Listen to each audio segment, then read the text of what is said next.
Ada sebuah hadis, Pak. Hadis ini saya yakin antum semua nggak suka sama hadis ini. Banyak rakyat Indonesia tidak akan suka sama hadis ini. Nabi mengatakan apa? Kata Rasulullah SAW, sayakunu ba'di a'immah yahtaduna bi ghairi hadi wa yastannuna bi ghairi sunnati. Fasayakumu fihim rijal qulubuhum qulubus syayatin fi jusmanil ins. Faqila famadha ta'muruna ya Rasulullah? Faqal isma' wa ati' wa in duriba dhahruk wa ukhidha maluk.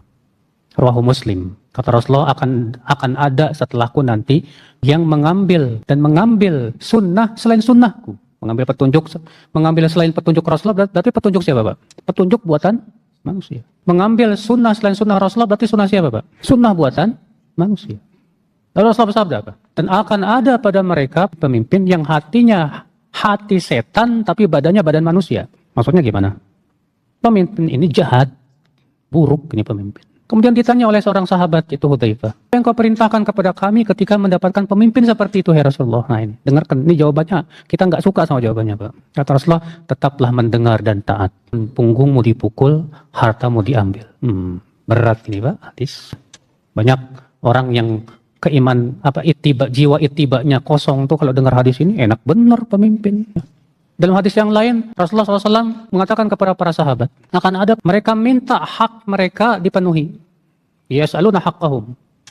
Yu'adduna yas'aluna haqqahum. Mereka minta hak mereka dipenuhi oleh rakyat, tapi mereka tidak memenuhi hak rakyatnya. Apa kata para sahabat? Hai Rasulullah, apa yang kau perintahkan kepada kami saat itu? Kata Rasulullah, kewajiban kalian penuhi hak mereka. Adapun hak kalian, mintalah kepada Allah. Wah, ini lagi hadis. Ya, buat orang-orang yang awam gak bakalan suka nih hadis ini, Pak. Kok enak banget sih jadi pemimpin? Tapi itu perintah Rasul. Orang yang berjiwa ittiba, dia akan berkata, ya udah, gimana lagi di perintah Rasul? Kewajiban kita sami'na wa ata'na. Berat. Mengamalkan hadis ini berat sekali. Karena tidak sesuai dengan keinginan kita. Tidak sesuai dengan selera kita. Pasti yang namanya rakyat pengen punya pemimpin yang apa? Yang adil dong. Yang perhatian terhadap rakyat dong. Ya enggak? Pasti itu, Pak. Tapi para ulama mengatakan, Allah memberikan pemimpin kepada suatu bangsa itu, Pak, sesuai dengan keadaan bangsa tersebut. Bangsa yang tidak peduli dengan agama Allah, Allah berikan pemimpin yang tidak peduli juga. Bangsa yang suka merubah-ubah hukum Allah, Allah kasih juga pemimpin yang suka mengubah-ubah aturan. Bangsa yang zolim, yang tidak pernah mau peduli sama sesama, Allah kasih juga pemimpin yang zolim. Mudah bagi Allah Subhanahu wa Ta'ala. Kenapa? Karena itulah keadilan dari Allah. Bagaimana Allah berfirman, demikianlah kami jadikan untuk orang zolim itu pemimpin dari orang zolim juga. Disebabkan oleh perbuatan-perbuatan mereka. Kalau kita pengen punya pemimpin yang adil, kita sebagai rakyat harus adil juga dong. Kalau kita pengen, Pak, punya pemimpin yang tidak suka mengubah-ubah aturan, jangan suka kita mengubah-ubah aturan Allah Subhanahu wa Ta'ala dan agama Allah. Ikhwata Islam, saudaraku seiman.